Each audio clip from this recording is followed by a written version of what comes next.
menjadi milik-Mu, Tuhan Yesus.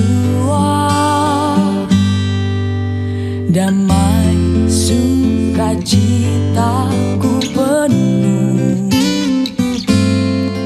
tak ada ragu dalam hatiku, sebab Tuhan Yesus bersamaku.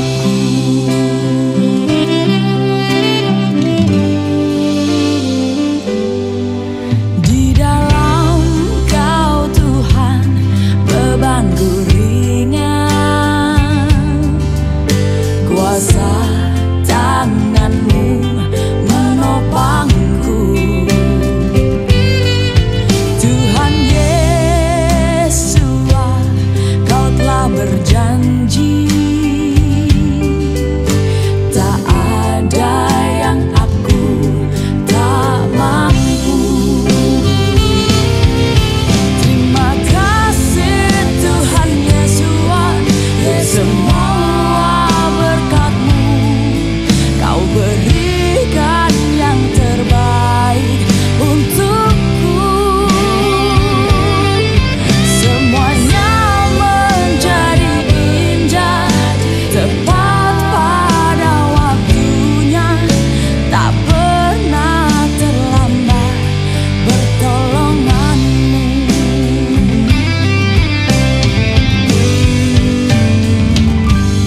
Karena Tuhan Yesus mampukan aku dalam segala beban hidup. Shalom Aleichem, selamat malam sahabat setia Radio Surya Kebenaran dimanapun sahabat berada. Baik sahabat yang mendengarkan di 107.8 melalui radio konvensional di kota Ambarawa dan sekitarnya, dimanapun sahabat menerima pancaran kami di 107.8 FM, dan juga sahabatku yang diberkati oleh Tuhan yang mendengarkan melalui live streaming melalui suryakebenaran.com, melalui aplikasi Radio Box Online dari setiap kota, kabupaten, provinsi lainnya di seluruh kepulauan di Indonesia. Baik sahabatku yang ada di dalam negeri maupun yang ada di luar negeri, selamat bergabung di hari ini sahabat yang diberkati oleh Tuhan dalam program refleksi spesial di hari Selasa dengan topik yang menarik, dengan pembicara kita yang pastinya sangat luar biasa, dan setiap hal yang disampaikan pastinya membawa berkat bagi jiwa, bagi sahabat yang mendengarkan, dan juga ada pesan-pesan Tuhan yang pastinya akan kita dapatkan bersama-sama di malam hari ini. Sahabat yang diberkati oleh Tuhan, bersama dengan kami sampai dengan pukul 9 malam, dan Rio di malam hari ini tidak sendirian di studio, tetapi sudah bersama dengan pembicara kita yang sudah tidak asing lagi di ruang dengar sahabat. Kita menyapa langsung saja. Shalom Alaika kepada Bapak Gembala Dr. Yakob Sulistyo STHMA. Shalom Alaika, selamat malam Dad. Alaika shalom Rio, selamat malam. Selamat malam sahabat Surya Kebenaran dimanapun berada. Apa kabar Dedi? Kabarnya haleluya, dahsyat, luar biasa. Wow. Dan kiranya sahabat pun di dalam shalom daripada Bapak Yahweh dan kita semua diberkati, sehingga program di malam hari dari awal sampai dengan akhirnya dapat kita simak bersama-sama. Dan mari bagi sahabat yang mau bergabung, tak lupa kami mengundang untuk atensi pertanyaan sahabat maupun konseling bisa di 0816654532 sambil nanti sesi demi sesi. Dan juga bagi sahabat yang mau bertanya, silakan langsung saya dengan pertanyaan sahabat. Ya baik Dedi, di malam ini kita akan bahas tentang apa nih Ded? Malam ini saya akan bicara tentang keuntungan membaca, Rio. Ya, keuntungan membaca. Ini saya sebelum Dedi lanjuti tadi waktu share flyer, tiba-tiba ada yang tanya begini, keuntungan membaca apa nih? Iya, memang bacaan itu macam-macam. Tetapi tetap ada keuntungan yang bisa didapat. Baik. Kecuali bacaan yang merusak atau bacaan yang tidak sehat. Nah, itu yang tidak boleh kita baca. Baik, jadi nanti sahabat yang diberkati oleh Tuhan di malam hari ini, keuntungan membaca seperti apa yang akan disampaikan oleh Dedi Yakub ya, sahabatku. Bisa sahabat menyimak dari sesi pertama sampai dengan sesi yang terakhir. Dan sekali lagi yang mau bertanya silakan di 0816654532. Baik Dedi, mungkin daripada berlama-lama, mungkin kita masuk saja pada pembahasan kita tentang keuntungan membaca. Silakan Dedi. Terima kasih Rio. Sahabat Surya Kebenaran dimanapun berada, banyak orang tidak suka membaca. Ada yang mengatakan membaca itu merupakan hobi. Jika orang hobi membaca, maka orang suka dan enjoy saat membaca. Benarkah membaca itu hobi? Sebagai sebagian orang mungkin iya.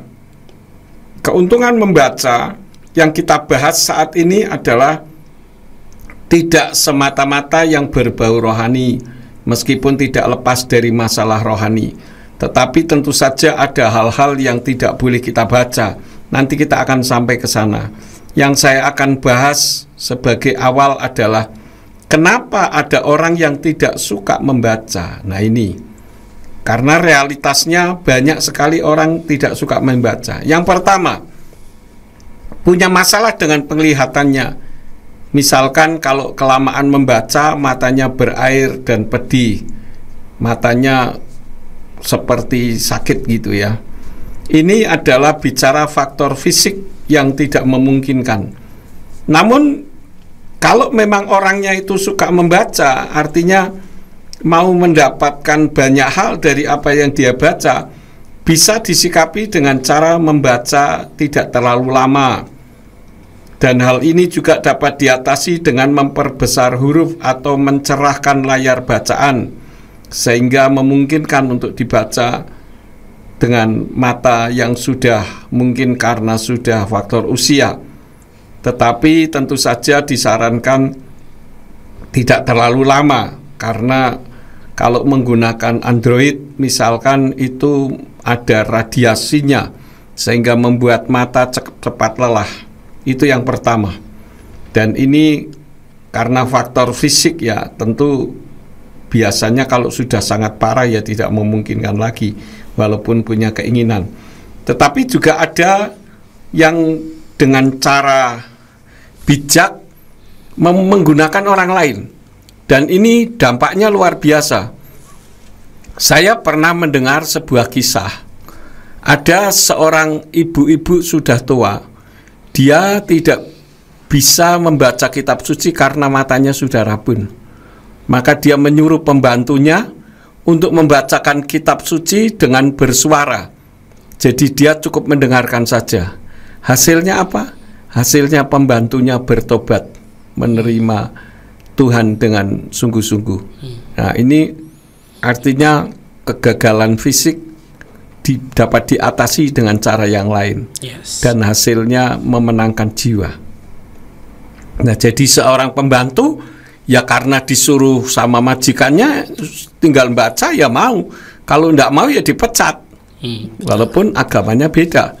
Tetapi karena dia membacakan dan dia juga meresapi apa yang dia baca, akhirnya dia berpikir, loh ini kitab ini benar ini, dan akhirnya orang itu bertobat. Dan ini bukan cerita fiksi, Rio. Itu kejadian sekitar tahun 1980-an. Ketika saya awal-awal bertobat itu, pendeta saya yang di Jakarta pernah cerita demikian. Jadi minta tolong orang membacakan, akhirnya orang yang membacakan bertobat. Itu yang pertama. Yang kedua, terlalu sibuk dengan pekerjaan sehingga tidak ada kesempatan untuk membaca. Mungkin pulang kerja capek, mau membaca sudah tidak mood, ujung-ujungnya bertahan sebentar, sudah ngantuk, sehingga membacanya tidak konsentrasi. Nah, untuk mengatasi hal ini bagaimana? Hal ini dapat diatasi dengan membawa kitab atau buku saku yang bisa dibuka sewaktu-waktu ada kesempatan. Bisa pada saat makan sambil membaca. Karena saya melihat kalau saya ke luar negeri itu banyak orang makan sambil membaca, Rio. Kalau di sini saya kira kok tidak ada ya orang membaca sambil makan. Yang ada makan sambil ngobrol, sambil main HP. Main HP ya. Nah, itu yang kedua ya. Yang ketiga, Kenapa ada orang tidak suka membaca? Karena tidak mengerti manfaat atau keuntungan membaca. Biasanya dianggap cuma membuang waktu sia-sia, membuang-buang waktu. Terbukti saya membuat bacaan kitab suci saja tidak ada 100 orang yang mengakses. Walaupun hanya sekitar 80-an, saya tetap mengapresiasi bagi sahabat-sahabat Surya Kebenaran yang mengakses pembacaan satu pasal satu hari. Padahal subscriber saya tadi saya lihat itu 29.100 jiwa. Jadi membaca firman Tuhan itu dianggap membosankan. Padahal jika membaca firman Tuhan dengan bersuara itu menjadi makanan rohani yang bergizi tinggi, Rio. Saya ingat perkataan pendeta Peter Tan dari Singapura. Tahun berapa itu saya lupa, saya pernah ke Singapura, ketemu dengan pendetanya, kami ngobrol sebentar.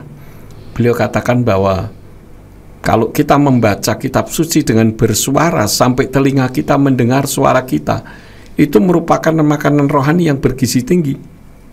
Dan saya pernah melakukannya, Rio. Dan ketika saya melakukan, hasilnya apa? Hasilnya mau berhenti membaca kok rasanya sayang. Jadi pengennya baca terus.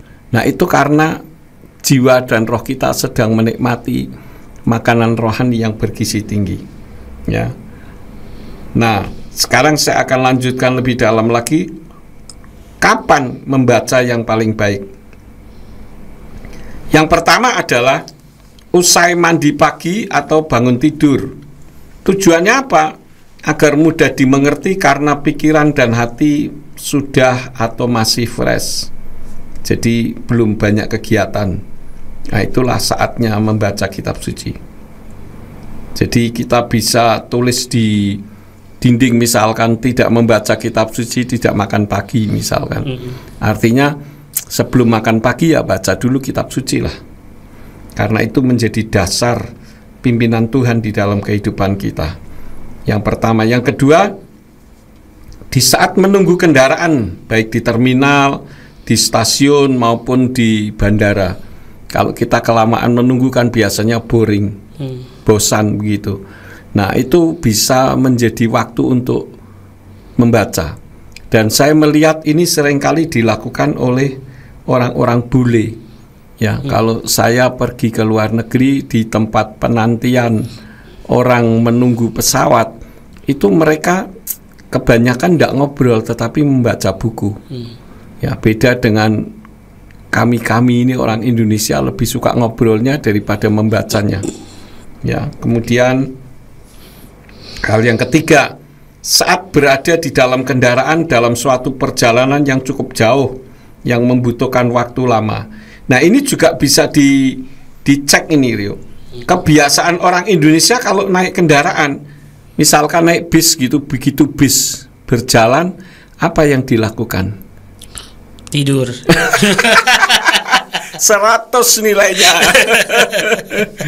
Itu yang benar begitu. Tetapi kalau orang bule tidak. Ya. Kalau dia naik kendaraan, dia baca buku. Gitu. Baik itu novel atau apa yang sesuai dengan hobinya gitu. Tapi kalau orang Indonesia udah tahu-tahu udah ngorok aja. Ya. Nah, ini semua karena kebiasaan. Yang keempat, ketika dilanda kebosanan, stres atau terasa hampa, karena membaca itu sendiri menstimulasi daya pikir sehingga bisa membuat kita stresnya menyusut, kehampaan bisa terobsesi dengan apa yang dibaca, sehingga apalagi kalau yang dibaca misalkan fiksi-fiksi tetapi fiksi yang mendidik begitu ya, itu akan baik sekali. Yang kelima, yang terakhir sebagai sesi yang pertama ini, ketika hati sedang risau, hati sedang galau atau sedih, itu dapat terobati dengan membaca bacaan humor atau cerita atau kisah kepahlawanan sehingga membuat hati itu tegar. Ya sebetulnya bacaan yang terbaik adalah firman. Karena kalau kita membaca firman, ya karena kan jiwa dan roh kita disegarkan. Memang kadang orang membaca firman ini membosankan kalau sudah sampai ke tawarikh. Isinya nama-nama saja. Orang berpikir apa sih ini nama kok dicatat begini, padahal itu semua mengandung makna. Ya, misalkan hanya kalimat Adam, Set, Enos, hanya 3 nama. Itu kalau dijabarkan sangat luar biasa. Tetapi kadang orang tidak mengerti sehingga dipikir nama aja kok dicatat-catat begini bikin bosan saja. Padahal itu mengandung makna rohani yang luar biasa. Begitu Rio untuk sesi pertama Rio. Ya baik, terima kasih Dedi, dan juga terima kasih sahabatku yang baru bergabung di malam hari ini. Kami ucapkan selamat bergabung. Dan itulah sesi yang pertama, bagaimana pengenalan akan materi kita di malam hari ini tentang keuntungan membaca. Jadi bagi sahabatku yang mungkin sudah terbesit untuk bertanya, silakan langsung saja mengetik dan kirimkan ke 08166545532. Ataupun sahabat mau konselingkan hal lain di malam hari ini, bisa saja langsung bersama dengan kami di malam hari ini. Kami akan kembali ke ruang dengar sahabat dalam sesi lanjutan. Kami putarkan dulu ya lagu berikut ini ke ruang dengar sahabat. Jangan kemana-mana, tetap di 107.8.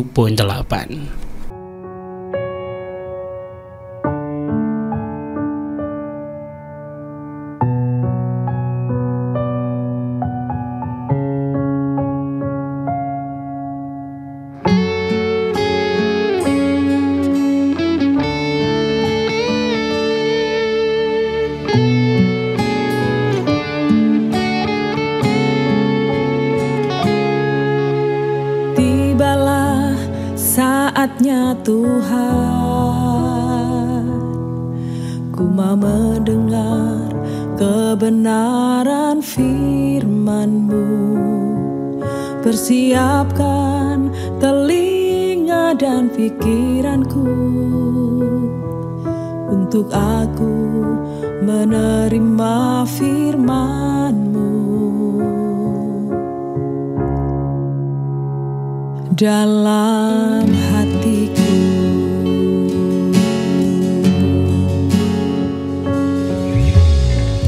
urapi lidah dan bibir hamba-Mu yang akan menyampaikan isi hati-Mu. Firman-Mu adalah terang bagiku, dan pengajaran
semua kebaikan-Mu Tuhan, atas penyertaan-Mu di sepanjang hidupku.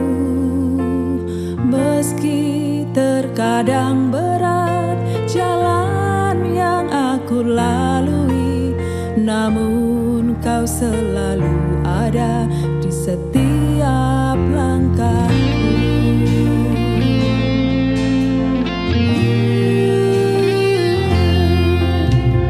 Ku kan pegang selalu janji-Mu kepadaku, dengan iman yang telah Kau tanam di hatiku.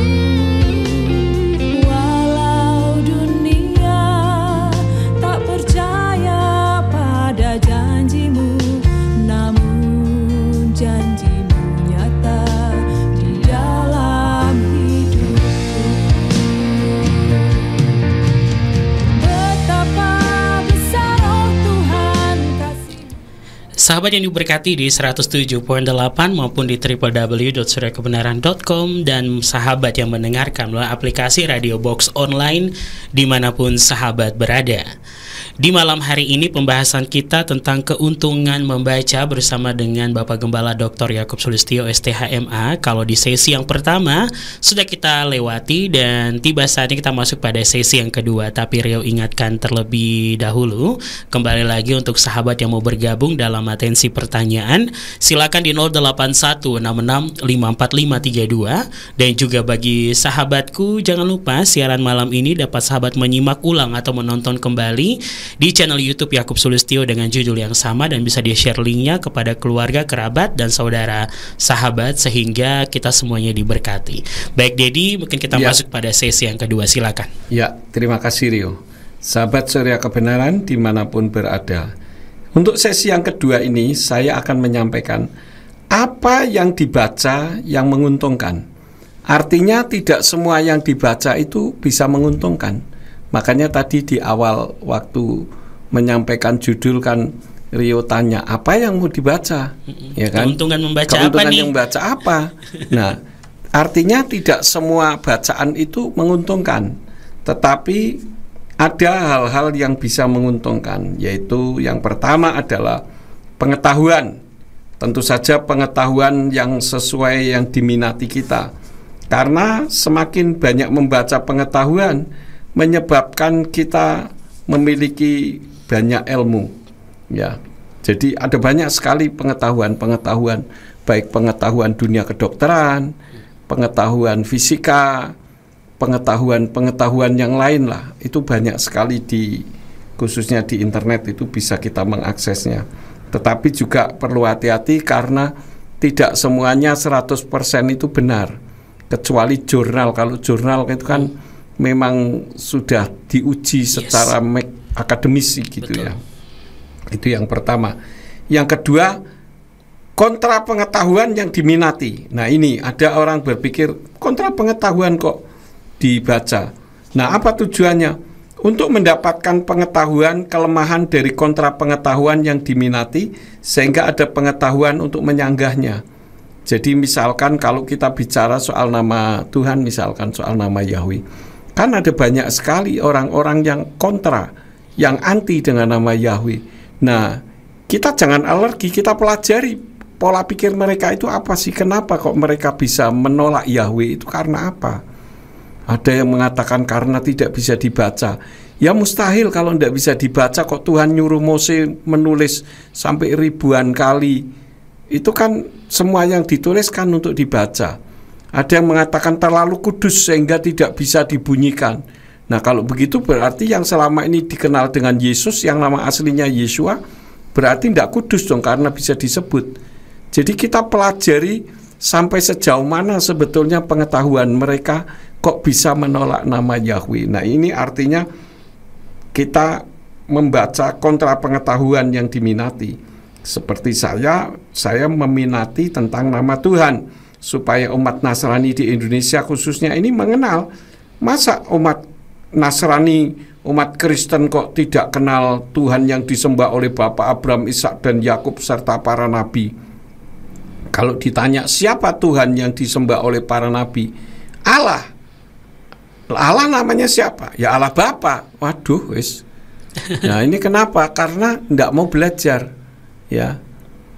Nah, kita pelajari pola pikir mereka itu seperti apa. Artinya kita mempelajari kontra pengetahuan yang diminati. Itu yang kedua. Yang ketiga, pengetahuan umum juga perlu kita pelajari untuk menambah wawasan pengetahuan sebagai bekal untuk mengawali pembicaraan jika dibutuhkan. Artinya kalau kita diajak ngobrol sama seseorang itu tidak blank gitu, tapi pembicaraan kita bisa tetap menyambung. Dan bisa juga misalkan kita membaca pengetahuan sains begitu, dan itu bisa juga sebagai ilustrasi. Kalau sebagai saya yang menyampaikan firman, ya tentu saja sebagai ilustrasi khotbah begitu.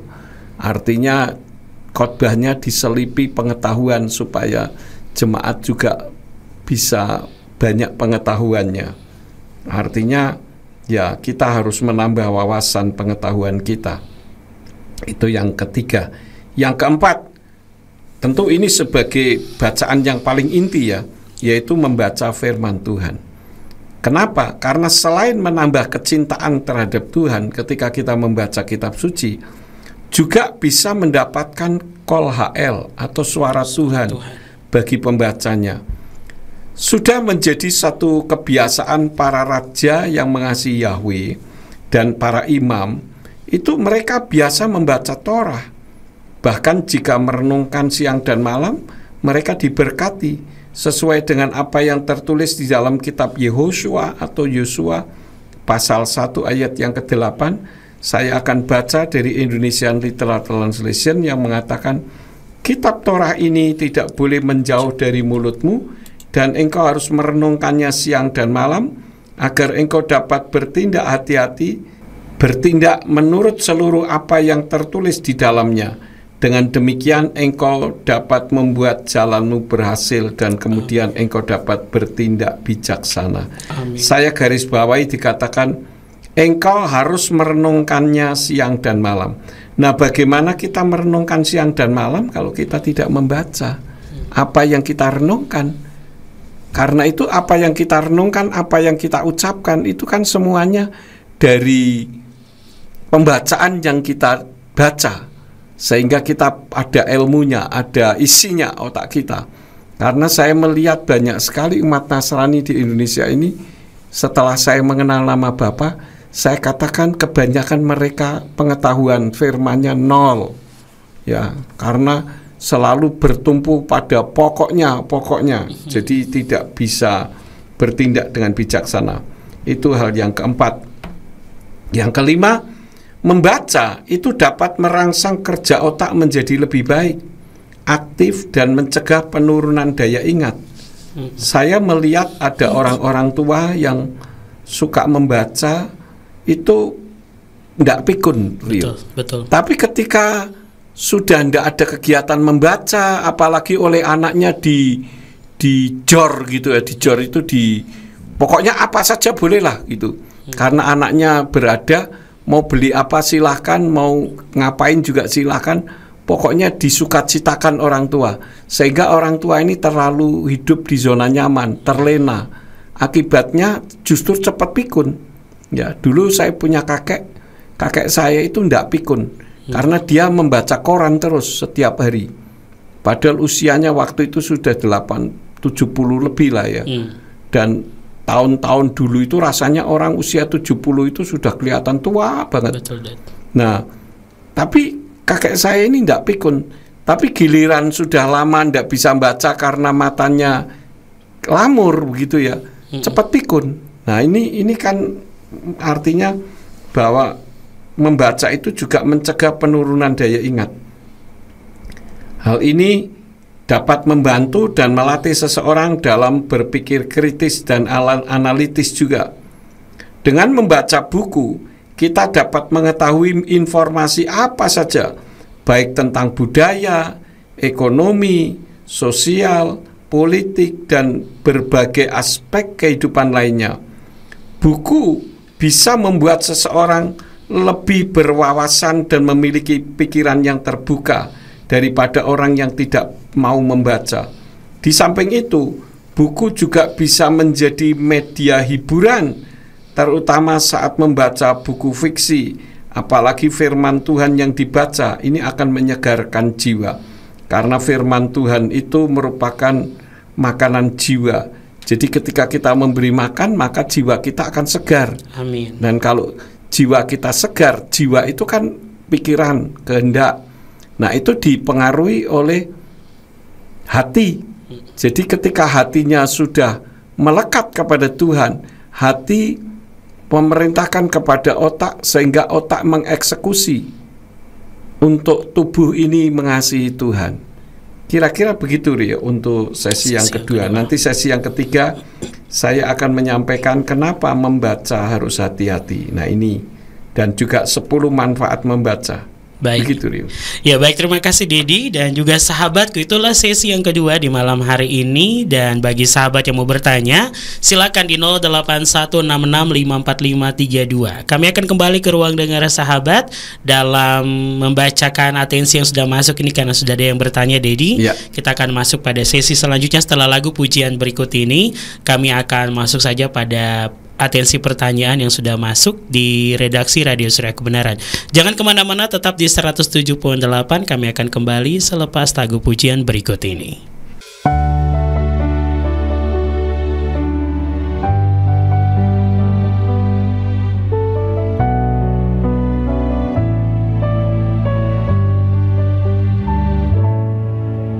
Kulangkahkan kakiku menuju hadirat-Mu Yahweh, Kaulah dambaan-Ku,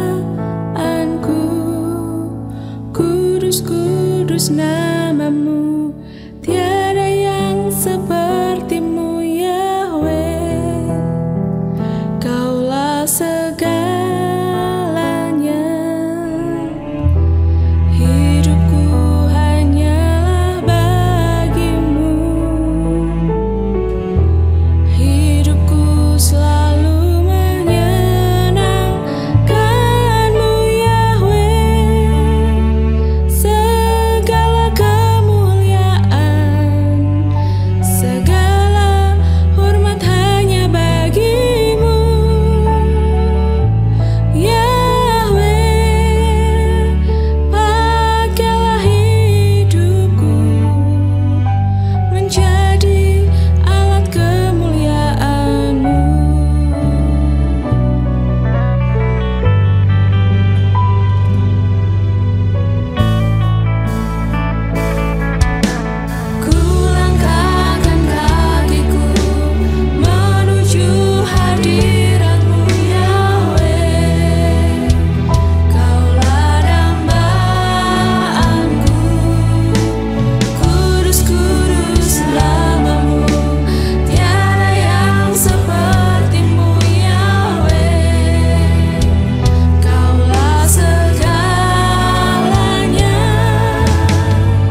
kasihmu,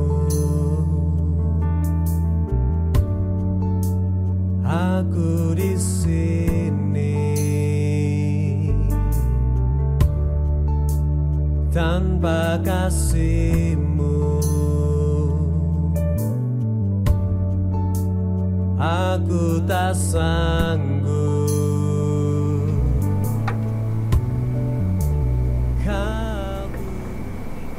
Ya baiklah sahabatku, di malam hari ini masih bersama dengan kami Radio Surya Kebenaran di dalam program Refleksi, membahas tentang keuntungan membaca bersama dengan Bapak Gembala Dr. Yakub Sulistyo STHMA. Masih bersemangat ya, Det? Masih, haleluya.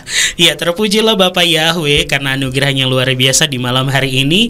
Jadi tidak hanya Rio dengan Dedi di studio yang bercuap-cuap, tapi sahabat kita di rumah nih tangannya tidak tenang nih.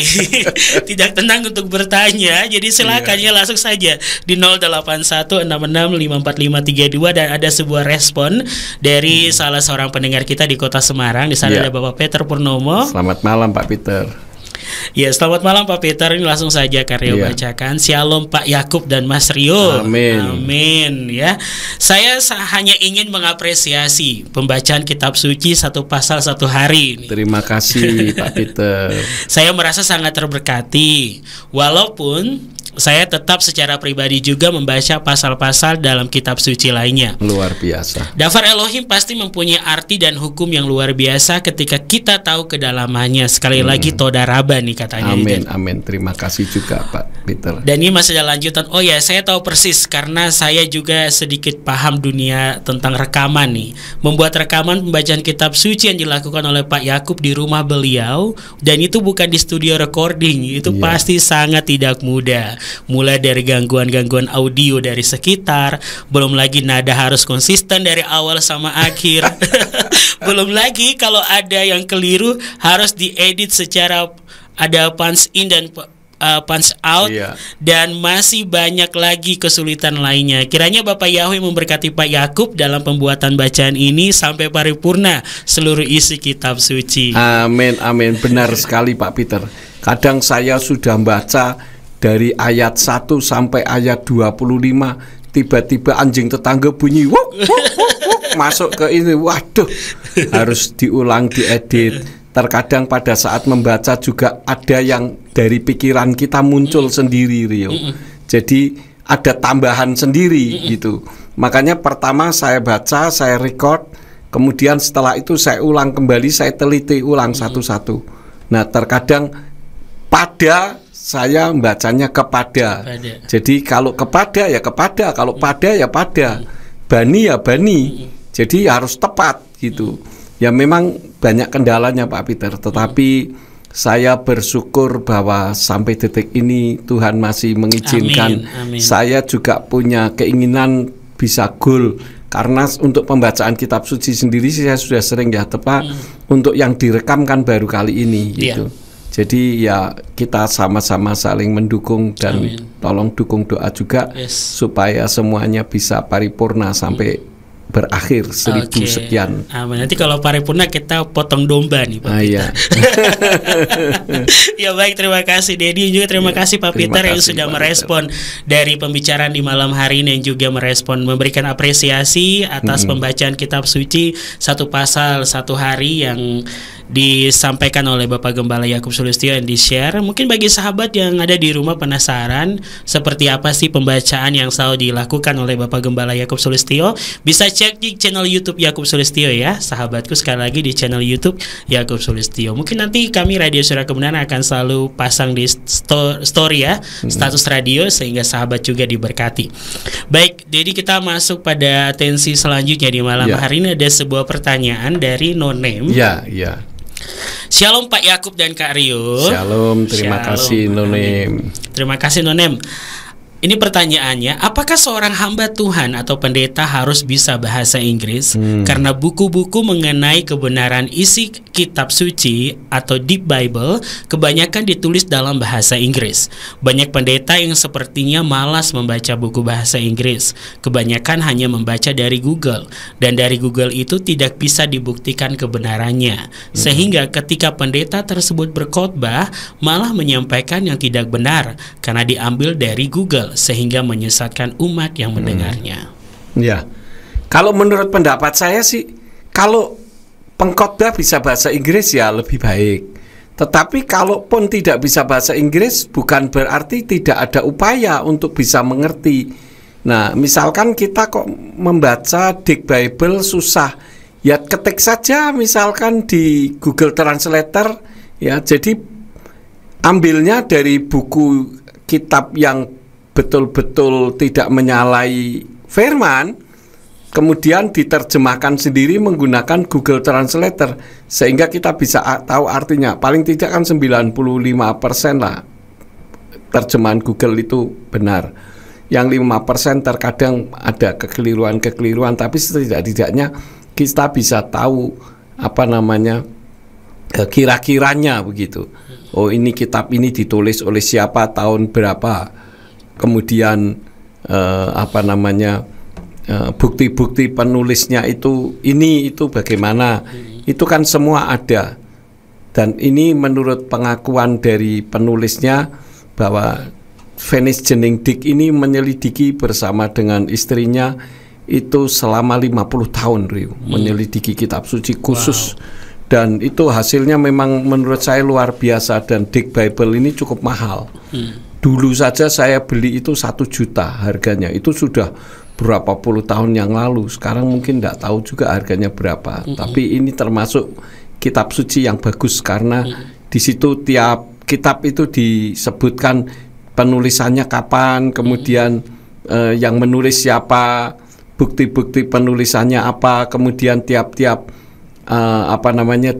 pasal, tiap-tiap ayat itu dibahas secara teologis. Misalkan kayak Bereshit bara Elohim et hasamayim, itu yang Kejadian 1 ayat 1. Di situ kan ada kata Bereshit bara, menggunakan kata bara. Bara itu artinya menciptakan dari tidak ada menjadi ada. Jadi kalau ada orang mengatakan saya menciptakan lagu, itu sebetulnya tidak bisa disebut menciptakan, karena do re mi fa solnya sudah ada. Nah, jadi hanya merangkai saja.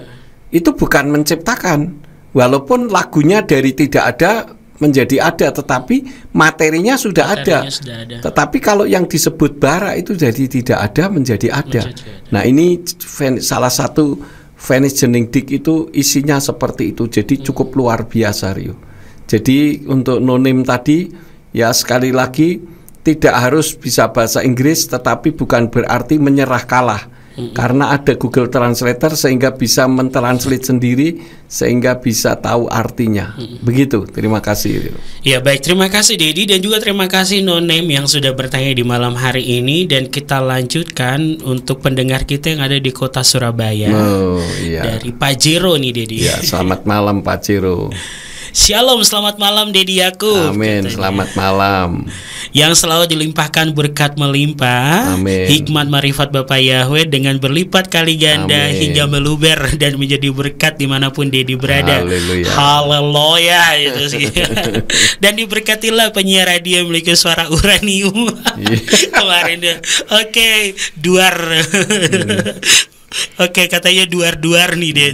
Terima kasih Pak Jo. Meledak-ledak nih ya. Selalu tersenyum dan ketawa ketika kita bertemu. Ya iya dong. Masa ketemu Pak Joromi saya marah-marah. Di Pak Joromi kabur. Ya, terima kasih Pak Joromi. Bapak Yahweh memberkati dalam segala kelimpahan. Dan langsung saja pertanyaan mengenai firman. Ini dia mengambil dasar pertanyaan dari Roma pasalnya yang ke-6 ayat 14 sampai 15 dan bunyinya apa? Di mana dosa tidak akan berkuasa atas kamu sebab kamu tidak berada di bawah hukum Taurat di sini ya, kata firman, tetapi di bawah anugerah. Lalu bagaimana? Bolehkah kita berdosa karena kita tidak berada di bawah hukum Taurat melainkan di bawah anugerah? Tentu tidak. Ini dari statement Pak Joromi. Terus pertanyaannya, Mengapa Rasul Paulus menuliskan keterkaitan dosa dengan Torah nih, Dedi? Sebetulnya yang ditulis oleh Rabi Saul keterkaitannya dengan Torah itu sebetulnya adalah tata caranya, bukan Torahnya, begitu. Karena yang perlu kita perhatikan, Pak Joromi juga perlu perhatikan, Torah dengan Torat itu beda. Torah itu artinya hukum atau pengajaran, sedangkan Torat itu artinya teori, seperti mitzvot, Kabalah, Zohar, dan banyak lagi yang lainnya. Itu Torat. Tapi kalau Torah itu adalah hukum atau pengajaran. Jadi tadi sudah dijawab, dan jawaban Pak Jo itu benar. Memang tidak bisa mentang-mentang kita sudah ada dikasih karunia kemudian kita berjalan seenaknya sendiri, berarti kita mendapatkan kasih karunia. Oh no, kasih karunia juga ada Torah. Di dalam Torah ada kasih karunia. Itu salah satu contoh ya. Saya seringkali menyampaikan di dalam kitab Roma. Coba kita baca di dalam kitab Roma pasal yang ke-8. Roma pasal yang ke-8 ayat yang ke-1. Ya, ini saya baca dari Kitab Suci Yayasan Lembaga Alkitab Indonesia. Di sana dikatakan, demikianlah sekarang tidak ada penghukuman bagi mereka yang ada di dalam Kristus Yesus. Titik sampai di situ. Tetapi kalau kita membaca dari Indonesian Literal Translation, di sana berbunyi, oleh karena itu sekarang tidak ada penghukuman bagi mereka yang ada di dalam Hamasya Yeshua, yang tidak hidup menurut daging tetapi menurut roh. Nah, dari satu ayat ini saja kita bisa tahu bahwa di dalam kasih karunia ada Torah, dan di dalam Torah ada kasih karunia.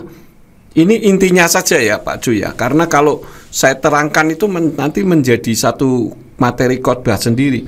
Misalkan ini, oleh karena itu sekarang tidak ada penghukuman bagi mereka yang ada di dalam Hamasya Yeshua. Ini adalah kasih karunia. Artinya begitu kita mengenal Yeshua Hamasya, mengimaninya sebagai Tuhan dan Juru Selamat, maka kita tidak ada penghukuman. Artinya kita mendapatkan kasih karunia. Nah, tetapi itu masih koma. Ini yang terjemahan dari Indonesian Literal Translation ini persis seperti apa yang tertulis dalam Brit Kadasa, ya, atau Perjanjian Baru dalam bahasa Ibrani. Kemudian setelah koma di situ ada lanjutannya, yang tidak hidup menurut daging tetapi menurut roh. Nah, hidup menurut roh ini adalah Torah. Artinya apa? Kamu bisa selamat. Yang pertama adalah menerima Yeshua Hamasya sebagai Tuhan dan Juru Selamat karena mendapatkan kasih karunia. Tetapi bukan kemudian hidup seenaknya, tetapi harus hidup di bawah pimpinan roh. Nah, hidup di bawah pimpinan roh itulah hukumnya. Nah, hukumnya yang hidup siapa? Yeshua Hamasya. Yeshua Hamasya itu adalah dafar Torah yang hidup. Amin. Jadi antara Torah dan kasih karunia tidak bisa dipisah-pisahkan. Lalu di dalam Torah apakah ada kasih karunia? Ada. Ketika Bapak Yahweh mengatakan, aku akan hancurkan Niniwe, itu Torah, ya. Dan ini sudah final. Tetapi ketika Yahweh mengutus Yonah ke Niniwe, walaupun Yonahnya mengingkari kemudian larinya ke Tarsis, tapi tetap rencana Bapak Yahweh kan tidak gagal. Dia masuk ke Niniwe, ya.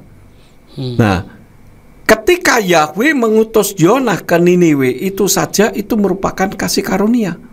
Padahal dia sendiri sudah menggariskan bahwa Niniwe itu akan di bumi hanguskan seperti Sodom, Gomora, Atma dan Zeboim. Itu sudah pasti. Tetapi karena saking cintanya, Bapak Yahweh mengutus Yonah. Dan akhirnya ketika Yonah sampai di Niniwe, Yonah mengitari kota itu, disebutkan kalau tidak salah 3 hari perjalanannya. Itu artinya kota besar. Kemudian di situ Yonah memberitakan berita keselamatan. Kemudian Raja Niniwe beserta dengan seluruh anak buahnya, termasuk masyarakatnya, termasuk hewan-hewan juga disuruh berpuasa. akhirnya Yahweh tidak jadi membinasakan. Nah, ini kan kasih karunia. Amin. Padahal ini di perjanjian lama, artinya di dalam Torah ada kasih karunia, dan di dalam kasih karunia ada Torah. Bukan kemudian kita hidup seenaknya sendiri. Tetap walaupun kita mengenal Yeshua sebagai Tuhan dan Juru Selamat, kalau kita tidak melakukan Torah, yaitu melakukan hukum-hukumnya, pengajaran-pengajaran yang harus kita lakukan, ya tetap saja kita binasa. Begitu, Rio. Oke, baik, terima kasih Dedi dan juga terima kasih Pak Joromi untuk pertanyaan yang pertama. Ini sekarang pertanyaan yang kedua, mengapa Rabi Saul berkata justru oleh Torah kamu mengenal dosa? Ya, seperti contohnya, kalau dari Ambarawa, dari kota mau ke gereja pemulihan firman Surya Kebenaran Ambarawa, kan tidak boleh naik dari Jalan Dr. Cipto. Ya, kita tidak boleh naik ke situ karena apa? Karena ada hukumnya di situ. Ya, tentu saja kita bisa mengenal dosa karena adanya Torah. Kalau tidak ada Torah, ya kita tidak tahu kita ini melakukan kesalahan, melakukan pelanggaran atau tidak. Jadi antara Torah dan kasih karunia ini tidak bisa dipisah-pisahkan. Ini merupakan satu kesatuan. Karena itu antara perjanjian lama dan perjanjian baru itu tidak bisa dipisah-pisahkan. Itu ada benang merah. Dan sebetulnya istilah perjanjian lama dan perjanjian baru itu tidak ada itu. Itu kan dibuat oleh bapak-bapak gereja yang mengadakan membuat alamat ini ya, kanonisasi begitu ya, alamat ayat. Nah, itu pembuat kanonisasi itu yang menciptakan ada perjanjian lama, perjanjian baru. Padahal ini satu kitab yang tidak bisa dipisah-pisahkan. Cuman memang kalau perjanjian baru itu sejak ada Yeshua, sementara yang perjanjian lama adalah nubuatan tentang Yeshua sebagai Mesias dan Juru Selamat. Dan ini tidak bisa dipisahkan. Banyak orang mengatakan Torah sudah tidak berlaku, perjanjian lama sudah tidak berlaku. Kalau perjanjian lama sudah tidak berlaku, ya jangan khotbah dari perjanjian lama lah. Berarti khotbah dari kitab yang tidak berlaku, ya percuma. Tapi kalau perpuluhan kok masih berlaku, nah ini kan aneh juga, ya. Jadi begitu Pak Jo. Oke, baik, terima kasih Dedi. Dan juga sahabat yang diberkati oleh Tuhan, ini masa ada pertanyaan ketiga. Dalam anugerah yang diberikan, manusia tidak melakukan, malah dapat anugerah terlebih dahulu. Lain halnya sebelum anugerah tercurah, bahwa manusia melakukan dahulu baru mendapatkan. Bagaimana menyeimbangkan antara Torah dan anugerah nih?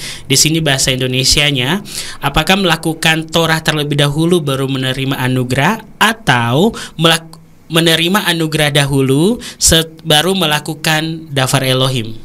Kalau menurut saya dua-duanya. Ini tidak bisa dipisah-pisahkan. Jadi bisa saja kita mendapatkan anugerah dulu, kita bisa juga mendapatkan Torahnya dulu. Jadi supaya kita berimbang itu ya bagaimana Tuhan taruh di dalam kehidupan kita, yang mana lebih dulu nih, kasih karunia-Nya, kita mengenal Yeshua HaMashiach sebagai Tuhan dan Juru Selamat, atau kita mengenal hukum-hukumnya.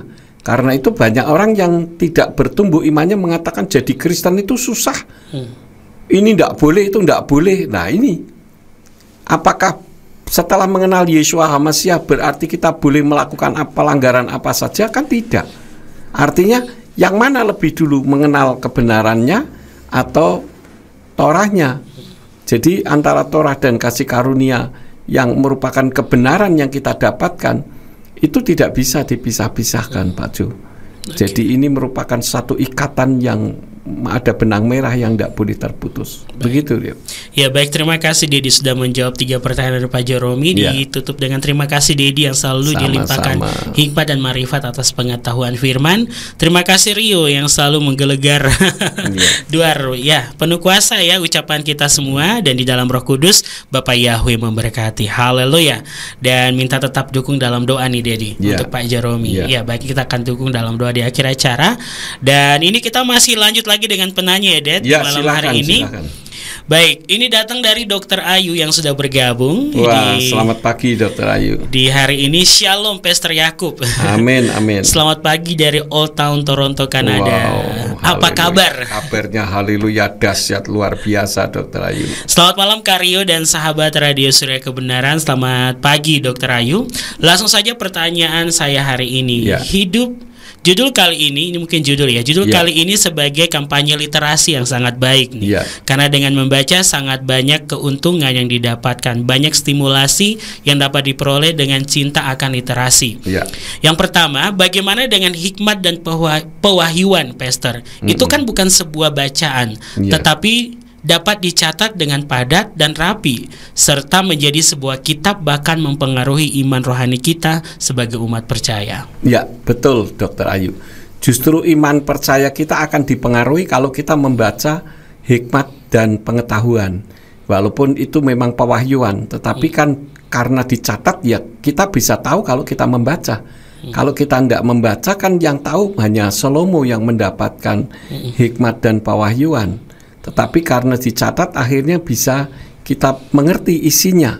Sehingga itulah manfaat daripada membaca, Dr. Ayu. Terima kasih. Baik, terima kasih Dedi. Dan ini pertanyaan kedua, saya memiliki dan membaca buku Pastor tentang Yesus bukan Allah yang saya peroleh dari seorang teman di Kehilat Magelang. Tapi saat ini ada beberapa pembahasan yang meragukan tentang Yesus yang kita kenal sebagai Yeshua dan mengaitkan Yesus itu kental dengan Allah dan anti Hamasia. Bagaimana pendapat Pastor? Ya, itu masalahnya karena adanya a priori negatif, Dr. Ayu. Ya.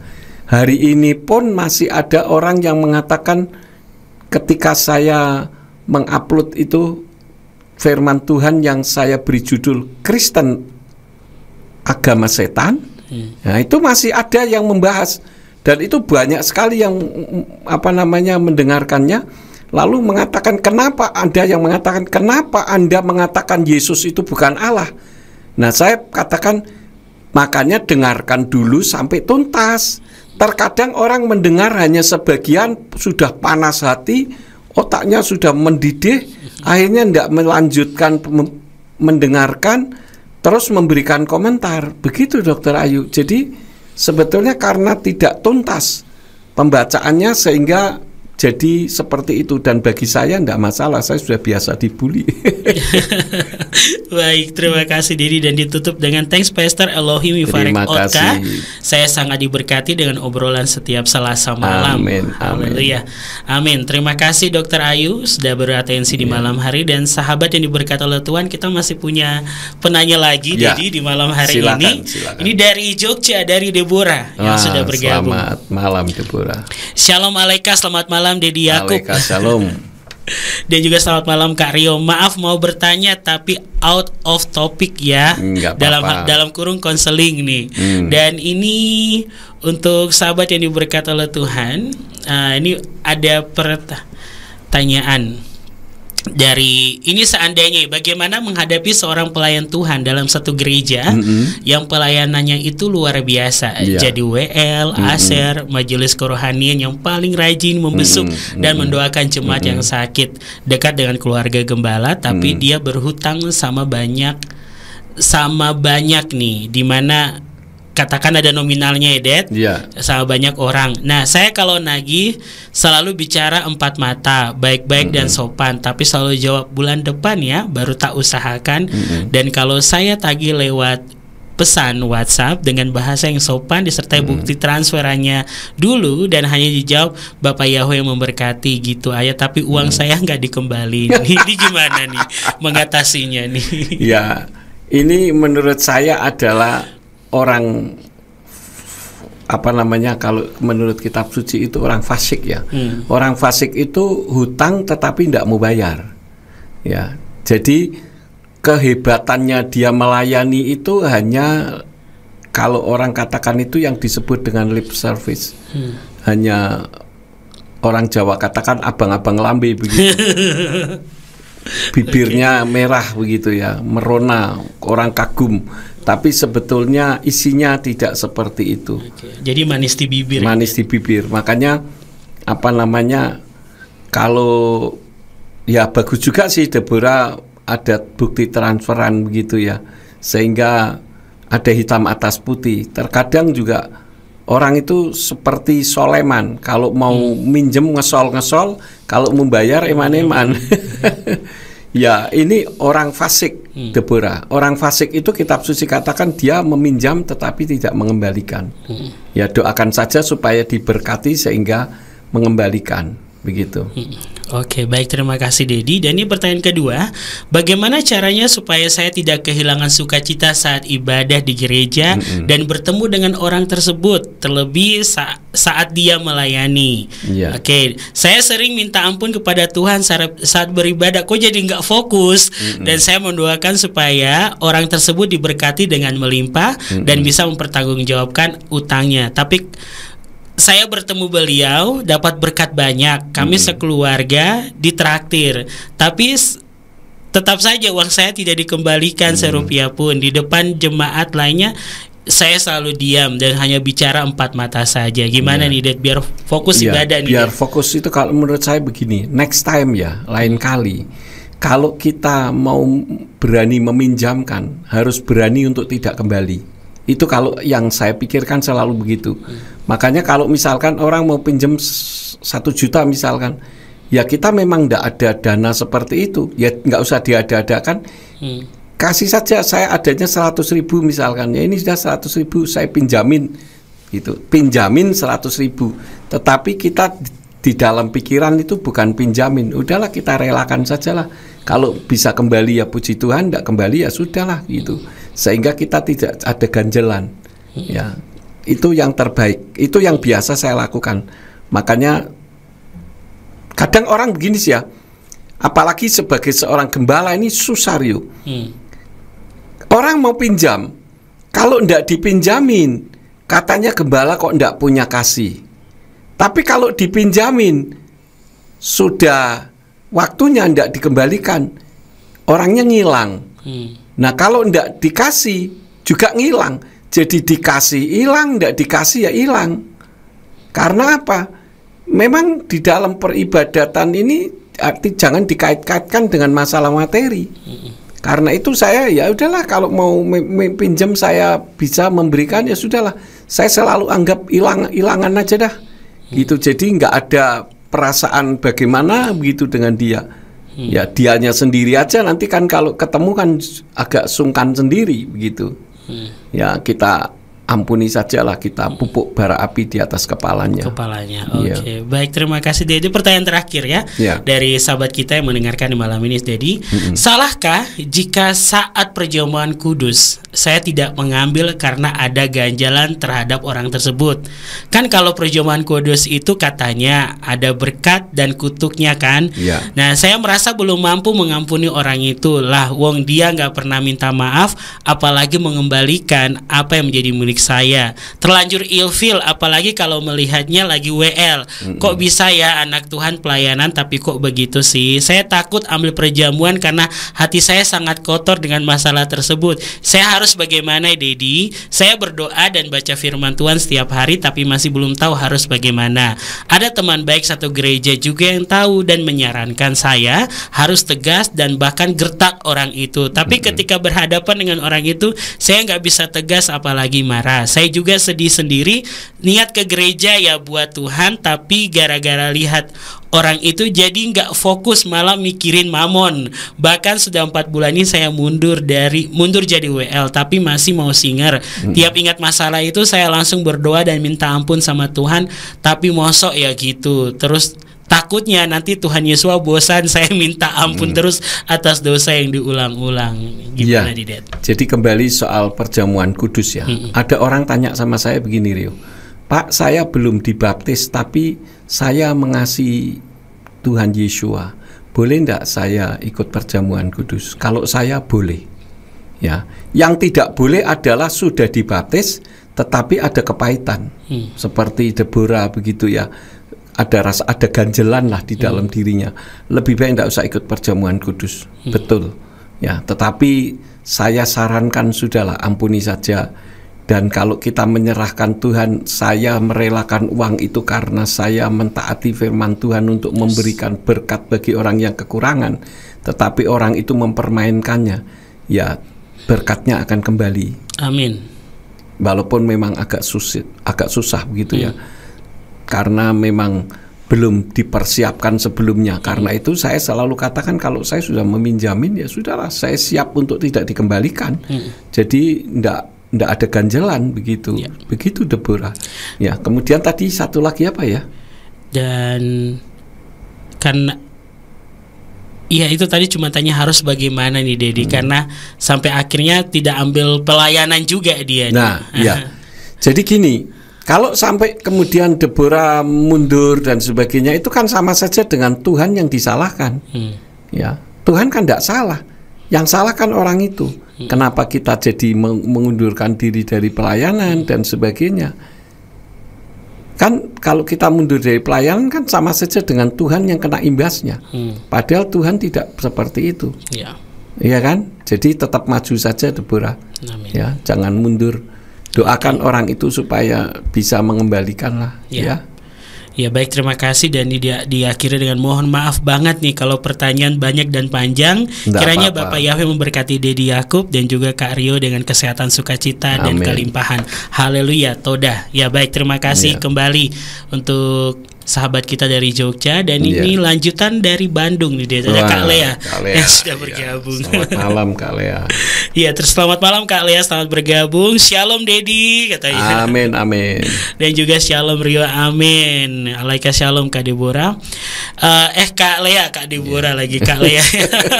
Habis dari dua Lea. Nah, saya senang membaca karena dengan membaca banyak hal yang bisa didapatkan. Tetapi jika kita tidak teliti atau berhati-hati ataupun selektif dalam membaca sebuah buku atau tulisan, itu bisa berpengaruh yang tidak baik juga. Contohnya, membaca tulisan renungan malah bisa buat galau iman seseorang. Ibarat pedang bermata dua. Bagaimana menurut Dedi? Iya, bagaimana menurut saya? Ya jangan membaca yang membuat galau gitu. Karena memang nanti di sesi yang ketiga kan ada. Jadi tidak semua bacaan itu memang sehat. Ada bacaan yang tidak sehat. Bacaan porno misalkan, atau bacaan bagaimana cara bunuh diri, ada loh di dalam internet. Nah, ini kan bacaan-bacaan yang tidak baik dan tidak sehat. Begitu. Jadi kalau kita sudah merasa bahwa membaca sebuah renungan kemudian kita jadi galau, ya sudah, jangan, untuk next jangan dibaca lagi renungan orang tersebut. Berarti renungannya tidak sehat, begitu Kak Lea. Oke baik, terima kasih Dedi. Juga terima kasih Kak Lea dan juga para penanya, sahabatku di malam hari ini. Nanti bagi sahabat yang masih mau bertanya, kami persilakan, tapi langsung saja kita masuk pada sesi selanjutnya, yaitu sesi ketiga di malam ini. Dedi, kita tidak break ya, karena waktu kita juga yang mengejar kita di malam ini. Baik, silakan Dedi dan juga sahabat, kita masuk pada sesi yang ketiga, silakan. Ya, sesi yang ketiga adalah kenapa membaca harus hati-hati. Yang pertama adalah apa yang dibaca itu akan menjadi suara hati. Jika tidak hati-hati, bisa mempengaruhi hati sehingga pikiran bisa mengeksekusi apa yang sudah menjadi input bagi hatinya. Jadi kalau belum diinputin firman, kemudian kita mendapatkan input yang tidak baik, maka ketika sesuatu yang baik berbicara, maka suara hati yang tidak baik itu yang menangkalnya. Begitu. Kemudian yang kedua, bacaan salah bisa merusak mental manusia. Karena itu hati-hati apa yang kita baca. Nah, sekarang saya sampaikan 10 manfaat membaca. Tentu bacaan yang sehat dan bermanfaat. Bacaan yang tidak sehat dan tidak bermanfaat, tadi saya sudah singgung sedikit, misalkan bacaan porno, Satanic Bible. Kenapa saya katakan Satanic Bible itu tidak bermanfaat dan tidak sehat? Karena di dalam kitab Satanic Bible itu ada cara untuk mengundang setan. Kebetulan saya punya Satanic Bible dan saya membaca. Saya bilang, wah ini bahaya ini kalau dibaca orang yang, tapi untungnya masih bahasa Inggris sih. Jadi kadang orang untuk lihat bahasa Inggris saja ya males begitu. Kemudian cara berbuat kriminal, cara membuka password gembok misalkan, ya, atau cara bunuh diri yang menyenangkan, itu salah satu bacaan yang tidak sehat dan tidak bermanfaat. Tetapi sebetulnya ada 10 manfaat membaca. Tentu bacaan yang sehat dan bermanfaat saya akan sampaikan. Yang pertama adalah membaca itu meningkatkan fungsi otak. Berdasarkan riset yang pernah dilakukan oleh sekelompok peneliti, membaca buku dapat mengaktifkan sebuah jejaring sirkuit kompleks dalam otak. Rutin membaca dapat merangsang kerja otak menjadi lebih baik, aktif, dan mencegah penurunan daya ingat. Tadi saya sudah sampaikan ya. Hal ini dapat membantu dan melatih seseorang dalam berpikir kritis dan analisis. Mengutip Caring Everyday, membaca menurunkan risiko protein beta amyloid otak yang meningkatkan risiko Alzheimer. Bukan cuma itu, ketika seseorang membaca, neurobiologis memproses gambar ataupun ucapan yang muncul. Bagian otak yang mengatur penglihatan dan bahasa bekerja sama untuk menghasilkan sesuatu yang kita mengerti dan lebih mudah untuk diingat. Jadi ketika membaca itu otak bisa membayangkan sesuatu, kira-kira begitu. Yang kedua, manfaat membaca menstimulasi mental. Layaknya otot, otak memerlukan latihan rutin agar tetap kuat dan sehat. Membaca menjaga otak untuk tetap aktif sehingga dapat melakukan fungsinya secara baik dan benar. Yang ketiga, mengurangi stres. Stres dapat memicu berbagai penyakit berbahaya lainnya. Nah, membaca buku dapat mengurangi dan mencegah seseorang merasa stres. Hal ini sudah dibuktikan dalam penelitian bertajuk Journal of College Teaching and Learning. Dalam jurnal tersebut dikatakan bahwa membaca buku setidaknya 30 menit sehari dapat membantu menurunkan tekanan darah, frekuensi detak jantung, dan perasaan stres. Manfaat tersebut sama efektifnya dengan olahraga meditatif atau menyaksikan tayangan humor. Karena itulah maka di rumah saya banyak buku, Rio. Ya, bahkan saya jadikan sebagai sekat antara ruang tamu dengan ruang kamar atau ruang lainnya begitu, karena saya memang gemar membaca. Membaca juga membuat pikiran menjadi lebih santai sehingga hal tersebut dapat membantu menurunkan tingkat stres hingga 67%. Yang keempat, menambah wawasan. Buku adalah jendela dunia. Berbagai pengetahuan bisa diperoleh dengan membuka jendela tersebut, yaitu dengan cara membaca. Yang kelima, mengasah imajinasi. Karena buku termasuk seni yang paling kreatif dengan kekuatan mengubah dan membawa pembacanya menuju dunia berbeda yang dipengaruhi karakter dan lingkungan imaji. Oleh karena itu, imajinasi dan kreativitas seseorang akan terasah ketika membaca buku fiksi yang mereka sukai. Tentu fiksi yang baik, karena ada fiksi yang tidak baik juga. Yang keenam, meningkatkan kemampuan komunikasi. Manfaat membaca lainnya ialah bisa meningkatkan kemampuan komunikasi rutin. Membaca buku meningkatkan kemampuan komunikasi dalam otak. Sebab dengan membaca buku seseorang memperoleh penambahan kosakata dan kemampuan untuk berpikir kritis. Yang ketujuh, menumbuhkan empati. Bukan cuma secara intelektual, manfaat membaca buku juga berkaitan dengan kondisi psikologis dan emosional seseorang. Membaca buku, terutama buku fiksi, dapat meningkatkan kemampuan berempati, sebab membaca dipaksa memahami karakter dan berbagai masalah yang dialami dalam cerita yang mereka baca. Itu yang ketujuh. Yang kedelapan, dapat menulis dengan baik. Kemampuan menulis dapat dilatih dengan rajin membaca buku. Hal tersebut dapat terjadi salah satunya karena membaca dapat menambah kosakata seseorang, sehingga dapat membantu kita membuat suatu karya tulis dengan lebih baik. Karena itu saya hobi sekali menulis sebetulnya, cuman karena sekarang waktu tidak ini ya. Dan itu menurun kepada anak saya, Pak Simeon Sulistyo. Dia juga hobi membaca dan hobi menulis. Dulu waktu masih SMA kalau tidak salah, atau masih di perguruan tinggi S1, pernah dia ikut perlombaan menulis di harian Suara Merdeka. Dia dapat apresiasi di situ. Yang kesembilan, manfaat membaca meningkatkan harapan hidup. Kebiasaan membaca buku ternyata bisa memperpanjang usia seseorang. Hal ini telah dibuktikan dalam sebuah studi yang menyatakan mereka yang rutin membaca buku selama 30 menit per hari, angka mortalitasnya akan berkurang sekitar 20% dibanding mereka yang tidak memiliki kebiasaan membaca. Ini adalah secara psikologis ya, bukan secara rohani. Kalau kita secara rohani, ya tentu saja hidup mati kita, maju mundurnya usia kita, itu semua di tangan Tuhan tentu saja ya. Penelitian lain menyebutkan seseorang yang rutin membaca hidup 2 tahun lebih lama dari mereka yang tidak membaca. Ini adalah penelitian, bukan firman. Ya, jadi kalau mau disalahkan ya go ahead saja, tidak masalah. Ini namanya penelitian, bukan firman. Kita tahu bahwa hidup mati kita semua ada di tangan Tuhan. Ya, jangan seperti kalau merokok misalkan itu berarti mengurangi usia sekian detik misalkan. Nah, kalau rokoknya banyak seharusnya sudah mati, tapi belum mati juga kan begitu. Jadi itu hanya penelitian sains saja secara psikologis dan sebagainya, tapi bukan firman. Yang ke-10, meningkatkan kualitas tidur. Ada orang yang kalau mau tidur membaca buku dulu. Jadi membaca buku sebelum tidur dapat membuat tidur menjadi lebih nyenyak. Hal ini pun turut disarankan oleh sejumlah dokter.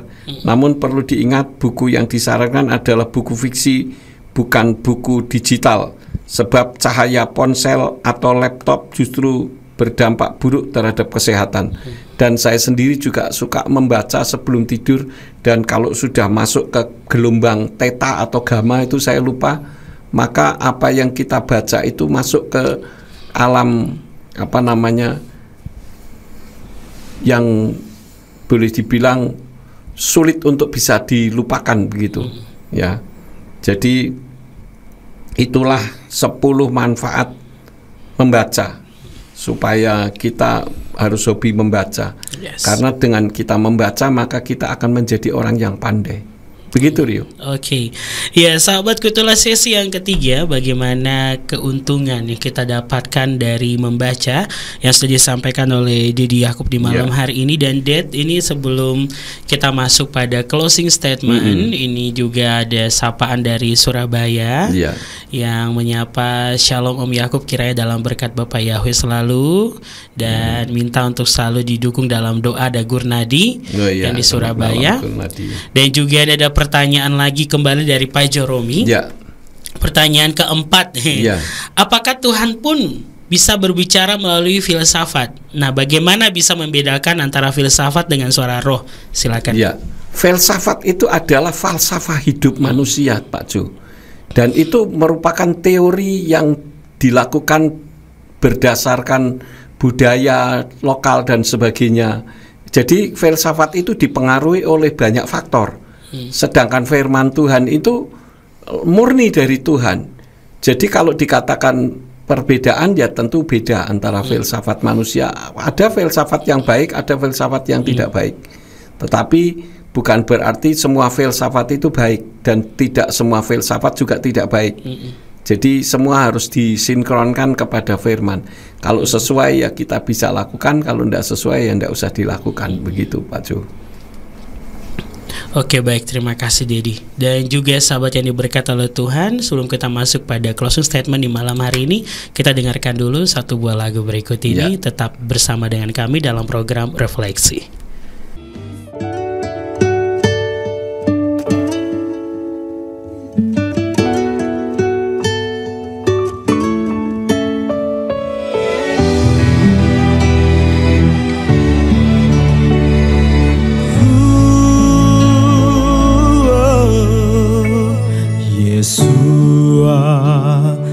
Datang bersujud dan menyembah di hadapan-Mu, ku berserah penuh. Yesua, ku puji segala perbuatan-Mu yang ajaib bagiku, bagi hidupku. Nama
Ya, baiklah sahabat yang diberkati oleh Tuhan, di malam hari ini dari sesi yang pertama sampai dengan sesi yang ketiga, dan semua pertanyaan sahabat dan konseling di malam hari ini dalam pembacaan bukan membaca, dalam judul kita yaitu tentang keuntungan membaca bersama dengan Bapak Gembala Dr. Yakub Sulistyo STHMA dalam pembahasan di malam hari ini. Dan tiba saat kita masuk pada sesi yang terakhir atau closing statement. Silakan Dedi. Ya, terima kasih Rio. Sahabat Surya Kebenaran dimanapun berada, untuk closing statementnya saya sampaikan dua saja. Yang pertama adalah yang tidak biasa atau tidak suka hal-hal yang biasa, lakukan kegiatan membaca. Karena membaca itu akan membawa kita memiliki banyak ilmu. Ya, jadi ini penting sekali. Kemudian yang kedua, jangan membaca sembarang buku. Harus buku yang baik. Buku yang baik itu bukan bukunya yang baik, tetapi isi dari buku itu yang baik dan tidak bertentangan dengan firman. Maka kita akan menambah ilmu pengetahuan. Seperti misalkan ada orang tanya tentang KB, susuk boleh enggak Pak Yakub? Oh, hati-hati, itu susuk, itu mengandung setan. Saya bisa menjawabnya karena dulu waktu zaman Pak Haryono Suyono, Dr. Haryono Suyono sebagai Menteri BKKBN, saya pernah minta bukunya dari pemerintah tentang KB. Nah, di situ ditulis juga KB susuk Rio.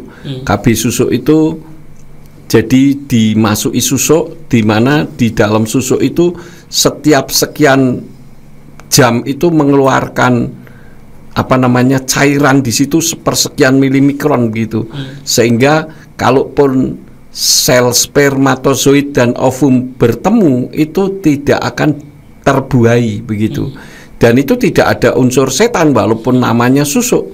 Tapi kan pernah ada pendeta yang memberitahu kepada jemaatnya, mengatakan jangan, kalau mau KB boleh saja tapi jangan KB susuk, karena KB susuk itu mengandung dunia gaib katanya. Nah, ini kan karena tidak mempelajari. Nah, saya mempelajari. Jadi namanya pendeta itu adalah orang yang pandai, artinya ya jangan hanya pandai firman doang, tetapi pandai juga di bidang yang lain. Sehingga kalau ada orang misalkan punya usaha kok selalu rugi, ya jangan, mari kita berdoa Pak. Ya kita tidak usah disuruh berdoa, mungkin sudah doa puasa juga. Tapi coba diselidiki, kalau kita memang mengerti pembukuan kan kita bisa lihat, oh ternyata di perusahaan Bapak ada tikus-tikusnya nih yang bikin kerugian, tidak perlu didoakan juga bisa balik lagi, bisa sehat, kan begitu. Jadi memang kita perlu banyak belajar dari banyak hal, sehingga kita kalau diajak ngomong itu nyambung. Begitu Rio, itu dua closing statement saya. Ya. Baik, terima kasih Dedi. Ya sahabatku, itulah dua closing statement di malam hari dari pembahasan kita tentang keuntungan membaca bersama dengan Bapak Gembala Dr. Yakub Sulistyo STHMA. Dan terima kasih untuk sahabat yang sudah beratensi dalam pertanyaan dan juga yang mendengarkan di malam hari ini. Baiklah Dedi, kita akan tutup di dalam doa. Silakan Dedi. Ya, mari sahabat Surya Kebenaran, kita tundukkan kepala, kita berdoa bersama-sama. Bapa Surgawi, kami mengucap syukur untuk pembahasan pada malam hari ini. Biarlah apa yang kami bahas pada malam hari ini bukan hanya untuk kami dengar, tetapi juga kami lakukan, sehingga kami memiliki banyak wawasan, kami banyak pengetahuan, sehingga tidak ketinggalan untuk berbicara terhadap banyak hal. Kami berdoa untuk orang-orang yang sudah ambil bagian di dalam atensi, baik untuk Nonim, untuk Pak Peter, untuk Dr. Ayu yang ada di Kanada, untuk Pak Joromi yang masih sakit, Tuhan berkati kesehatannya, untuk Kak Lea yang ada di Bandung, dan Gurnadi yang juga membutuhkan bantuan pertolongan Bapak Yahwi, kiranya Engkau membuka jalan. Kami juga berdoa untuk sahabat-sahabat Surya Kebenaran dimanapun berada, yang malam hari ini tidak atensi tetapi mereka ikut mendengarkan, kiranya Engkau juga yang memberkati. Jangan. Tentu saja untuk Rio, kami berdoa karena telah memandu acara ini, Engkau berkati masa depannya. Apa yang menjadi kerinduan dan isi hatinya, kiranya Tuhan berkati. Terima kasih Bapa, demi nama Adonai Yeshua HaMashiach kami berdoa dan mengucap syukur. Haleluya. Amin.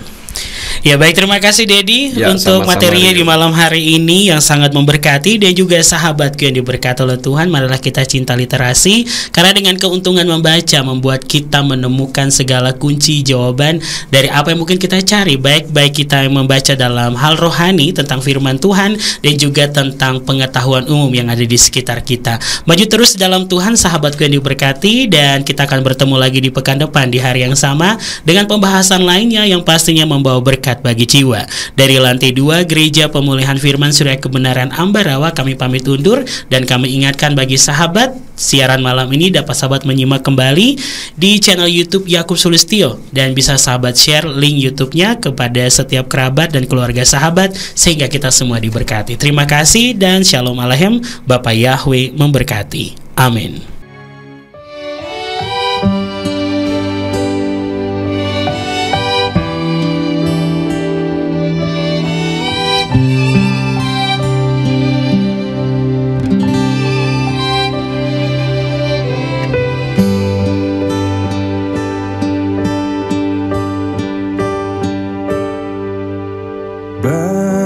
Bapakku yang maha kudus, Engkau Tuhan semesta alam,